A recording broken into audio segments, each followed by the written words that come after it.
अनुभव म्हणजे माझा असा आहे की माझ्या मानेमध्ये गॅप होती, सर्वायकलचा मला त्रास होता. तर मला ऑपरेशन सांगितलं. त्यावेळेस सगळेजण मला म्हणायचे, अरे तू तर इतकी म्हणे महाराजांची भक्ती करते, तुला असं कसं म्हणे हे सगळं म्हणे, असं कसलं ऑपरेशन म्हणे. मी म्हटलं असं नसते. तर मग मलाही सगळ्यांचं असं वाटायला लागलं की हो गड्या असं कसं होतं माझ्यासोबत. तर जेव्हा मला MRI करायला निघालं ना, तर मी इथून गेले ना, महाराजांकडे पाहिलंच नाही. जाऊ दे म्हटलं, मी महाराजांकडे पाहतच नाही आता. असं झालं तयार झाला. आणि मग जेव्हा मला MRI करायला नेलं, जेव्हा मशीनमध्ये टाकलं, तेव्हा म्हणजे आपली काहीच हे नसते ना, काहीच म्हणजे पूर्ण हातपाय पॅक असतात. तर तेव्हा माझं नेमकं डोकंच खाजवायला लागलं इथे. मी म्हटलं आता लाणीज भाऊ मी कसं करू. तेव्हा मला महाराज आठवले. तर MRI झाल्यानंतर पहिली परिस्थिती याच्याच एक्सरेमध्ये असं सांगितलं की ऑपरेशन करावं लागते. तर मग तसं झाल्यानंतर MRI झाला आणि MRI नंतर सांगितलं की नाही, ह्या बिना ऑपरेशननं पण चांगलं जगू शकतात. असं झालं. तिथे मला गरजच पडली नाही मला. फार मोठे साक्षात्कार घडत आहे तुमच्या जीवन प्रवासात आता. आणि हल्ली आणखी असंच झालं होतं. आणि माझ्या इथे गालामध्ये एक गाठ झाली. इतकं 2-3 वेळा त्याचं ब्लड निघालं. मी पण घरी सांगितलं नाही, घरी लग्न होतं आमच्या.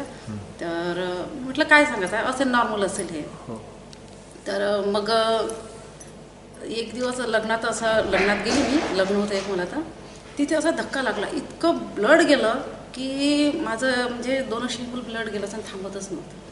तर आता हे कसं करायचं. मग आम्ही दवाखान्यात गेल्यानंतर डॉक्टरने म्हटलं की तुम्ही आतापर्यंत काय केलं, का बरं तुम्ही हे लपवलं, हे लपवण्याची हे नसते म्हणे. हा तर म्हणे मला म्हणे कॅन्सरच वाटतं म्हणे. मला रात्रभर झोप लागली नाही, हे कसं करायचं कडे. म्हटलं आता माझा मुलगा मी होती. ते म्हणे तू जा आता डॉक्टरशी आणि दाखवून दे त्यांना. ते म्हणे वहिनी म्हणे असं नाही म्हणे, हे खूप वेगळं दिसते आहे मला.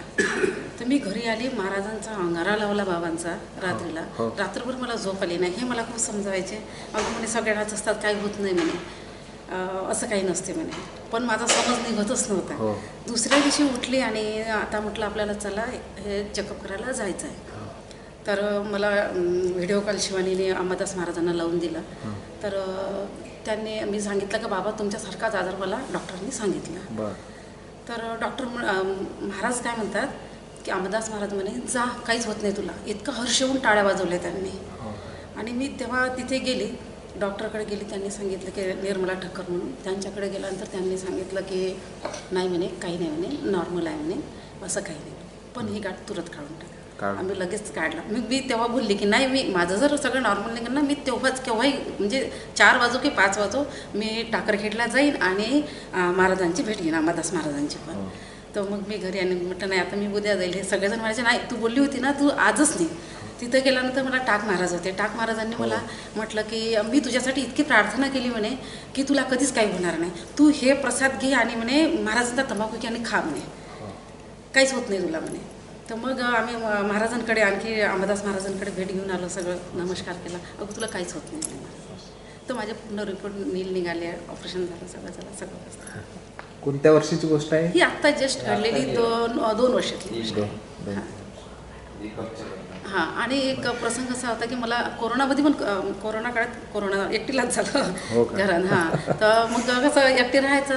तर मला इतकं अशक्त वाटायचं की सगळं मला खायला द्यायचे, सगळं करायचं. पण मला ते खाड कसं म्हणजे ते वाटतेच ना तेव्हा कसं तरी. तर मी एकटी राहून कशी मग आपलं मोबाईल चेक करायचे आणि राहायचं. तर काय झालं की 5 दिवस झाले, 7 दिवस झाल्यानंतर मला हळूच कोणी आलं नाही आणि असं डोक्याला असं हे झालं, पांढरे कपडे घालून आल्यासारखं असं वाटलं. मी मग आजपर्यंत माझ्या रूममध्ये कोणीच नाही, कोणीच येऊ शकत नाही, असं कसं काय झालं. दुसऱ्या दिवसपासून मला टणक वाटायला लागलं, काहीच नाही. माझ्या जीवनात बाबांचे खूप मोठे अनुभव आहेत. आज जे आम्ही दोघे जण उभे आहे, आमची फॅमिली आहे. आणि मला महाराजांनी इतकं काही दिलं की मला कुठल्याही गोष्टीची अडचण पडली नाही. आणि मान सन्मान हे सगळं महाराजांमुळे होते माझं. आणि आपण बघा, आपण कोणाकडे पाहुणे म्हणून जातो, ते पाहुण्या याच्याने जाते. आणि आपल्याला आदर सत्कार इतका महाराजांच्या याने जितका मिळतो तो कुठेच मिळत नाही. खूप मोठा आदर सत्कार मिळतो. पहिले कसं आहे, पुण्यतिथी होत होती आमच्याकडे. म्हणजे जसं महाराज गेल्याच्यानंतर 71 पुण्यतिथी व्हायची, म्हणजे 13वी कार्यक्रम चालू व्हायचा. तर पहिले 12 वर्ष पुण्यतिथी झाली.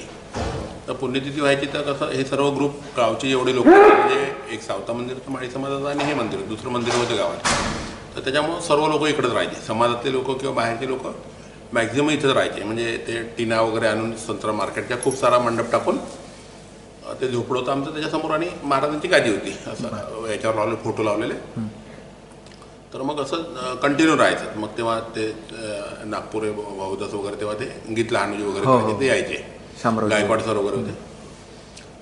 असं करता करता एका कार्यक्रमाला असं झालं की रात्री पाऊस चालू होता आणि महाराजांच्या याच्यात मग खूप सर्वांची जेवणं झाली, 11-11:30 वाजले रात्री. आणि मग कोणी एक आलं आणि ते हे लाईट होते, ह्या इकडला जो लाईट होता या लाईटच्या खाली अशा पत्र्या टाकल्या आणि शीतळ उचलत तिथं बसले. मग तेव्हा म्हणजे ते याच्यावरच्या अन्नाचे कण पत्र्यावरचे.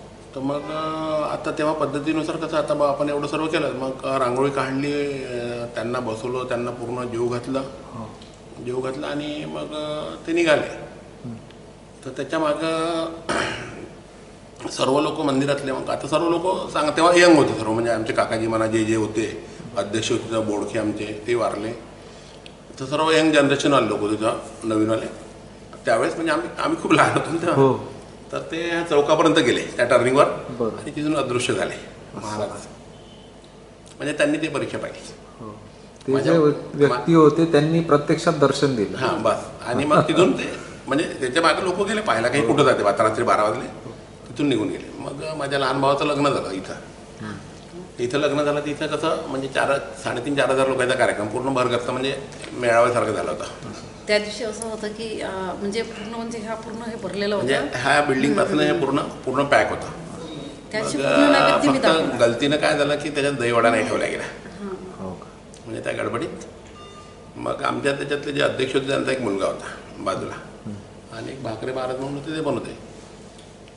तर महाराज पांढरे कपडे घालून आता एवढ्या रशमध्ये कोणी काही कोणाला ओळखत नाही, काही नाही, खूप रश होता. म्हणजे 3,500 लोक या जागेत थांबणं म्हणजे खूप क्राऊड होता त्यावेळेस, म्हणजे खूप मोठं देवाचं लग्न होतं ते.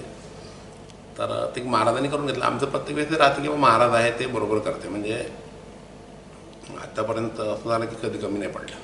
आणि मग आठवत नाही की बाबा आता यांनाही माहिती सर्वांना की प्रत्येक कार्यक्रमाला असं ते त्यांनी असा हात टाकून दहीवडा घेतला.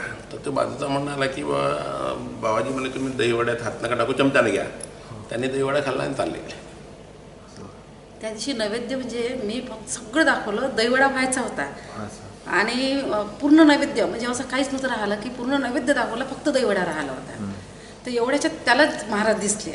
ते म्हणे म्हणजे कार्यक्रम झाल्यानंतर मग ते ऑफिसमध्ये आला आणि मग सांगायला लागला की पहा म्हणे त्या दिवशी मला फक्त महाराज पांढरे कपडे घालून म्हणे एक व्यक्ती आले म्हणे, त्यांनी हाताने असा दहीवडा उचलला आणि खाल्ला म्हणे. मी म्हटलं म्हणे का बाबाजी असं कशाला खाता, चमच्याने घ्या ना, लगेच गुप्त झाले. महाराजांचे अनुभव एवढे म्हणजे तो नैवेद्यामध्ये एक पदार्थ कमी होता. तर दहीवडाच बाबांनी खाल्ला. ते सगळं असताना सुद्धा काहीच नाही, पण दहीवडा खाल्ला. आपला जन्म महाराजांमुळे झाला आहे आणि सर्व जे काही निपटतं ते महाराज. असं काही कुठं तकलीफवाला काम नाही आहे किंवा जे आपल्या इच्छा होत्या इच्छेपेक्षा आपल्याला खूप काही भरपूर जास्त दिलं आहे आणि देतोही राहील. आणि आपण अशा मी तरी असं लालची आहे की मी दररोज मागत राहतो. कारण मागून मी मागतलं नाही तर मागायला दुसरे रस्ते नाही आहे. मागायला एका जणापाशी जायचं आहे, मागतलं नाही तर आपण कामं नाही करू शकू. मागणं म्हणजे मी त्याच्यात लालची आहे. मी असं बाबाजीचं काम नाही करू शकू म्हणजे मागत राहत ना. तुम्ही खूप सारा मागतलं नाही तर येईल कुठून, आलं नाही तर मालकाचं काम कुठून करणार. बाबाजीचं काम म्हणून मी तर ऑनेस्टी कबूल करतो की मी जेव्हाही जातो किंवा मला दररोज मागतो की बाबा मला पाहिजे. भेटलं नाही तर काय दिलं, जे वैयक्तिक गरजा तर खूप साऱ्या देऊन टाकल्या म्हणजे अपेक्षेच्या पेक्षा. तर दादा तुम्ही स्वतः आणि तुमच्या धर्मपत्नी यांनी दोघांनी जे काही तुमच्या जीवन प्रवासामध्ये अनुभव घडले ते प्रामाणिकपणे सर्व अनुभव सांगितले.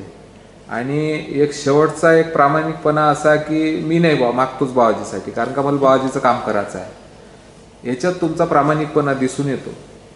जे काय अनुभव सांगितले याबद्दल मी तुमचा आभारी आहे. जय गुरु. जय लहानू. समर्थ लहानूजी महाराज की जय.